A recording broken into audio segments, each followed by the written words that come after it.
ನಾನು ಇವತ್ತು Gulbarga superintendent of police ಆಫೀಸ್ಗೆ ಬಂದಿದ್ದೇನೆ. ಇಲ್ಲಿ ಧರ್ಮಸ್ಥಳದ ಹಲವಾರು ಸಂಘಟನೆಗಳು ಮತ್ತು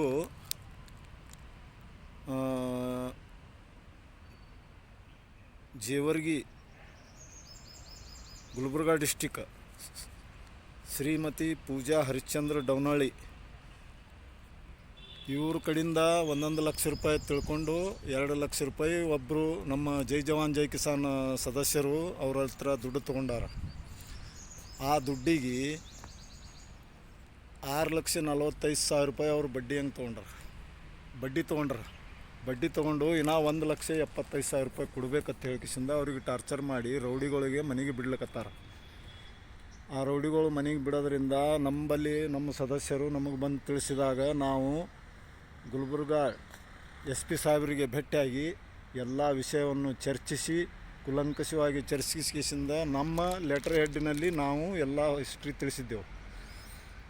ಸಾಹೇಬರು ಹೇಳಿದ್ದಾರೆ, ಈಗ ಯಾವುದೇ ರೊಕ್ಕದ್ದು ವ್ಯವಹಾರ ಏನೂ ನಡೆಯಂಗಿಲ್ಲ, ಅವ್ರ ಮ್ಯಾಗ ನಾವು ಯೋಗ್ಯ ಕ್ರಮ ತಗೋತೇವೆ. ಜೇವರ್ಗಿ ಪೊಲೀಸ್ ಸ್ಟೇಷನ್ಗೆ ನಾವು ಸಂಬಂಧಪಟ್ಟ ಪೊಲೀಸ್ ಸ್ಟೇಷನ್ಗೆ ತಿಳಿಸ್ತೇವೆ.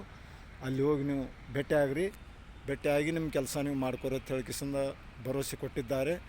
ನಾವು ಇವತ್ತು ಇಲ್ಲಿ ಮನವಿ ಕೊಟ್ಟ ಕಿಸಿಂದ ನಾನು ಈಗ ಜೇವರ್ಗಿ ಪೊಲೀಸ್ ಸ್ಟೇಷನ್ಗೆ ಹೋಗುತ್ತೇನೆ. SP ಆಫೀಸ್ದಿಂದ ಸೀದಾ ಜೇವರ್ಗಿ ಪೊಲೀಸ್ ಸ್ಟೇಷನ್ಗೆ ಹೋಗುತ್ತೇನೆ.